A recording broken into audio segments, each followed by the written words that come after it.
এদিকে বৈরী আবহাওয়ার কারণে নয়াপল্টনে আন্তর্জাতিক গণতান্ত্রিক দিবস উপলক্ষে আয়োজিত আগামীকালের সমাবেশ স্থগিত করেছে বিএনপি। এমনটাই জানিয়েছেন স্থায়ী কমিটির সদস্য ডাক্তার AZM জাহিদ হোসেন। রাতে রাজধানীর গুলশানে বিএনপি চেয়ারপারসনের রাজনৈতিক কার্যালয়ে এক জরুরি সংবাদ সম্মেলনে একথা জানান তিনি। বলেন, আগামী 17 সেপ্টেম্বর বিকেল 3টায় নয়াপল্টনে এই সমাবেশ হবে।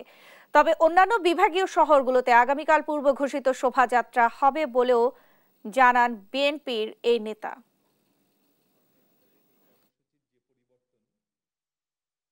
প্রাকৃতিক দুর্যোগ এর কারণে আমরা আপাতত স্থগিত করে আগামী 17 তারিখ অর্থাৎ মঙ্গলবার দিন নয়াপল্টন পার্টি অফিসের সামনেই 17ই সেপ্টেম্বর নয়াপল্টন পার্টি অফিসের সামনে এবং এই সমাবেশটি গণতন্ত্রের সমাবেশ ইনশাল্লাহ হবে।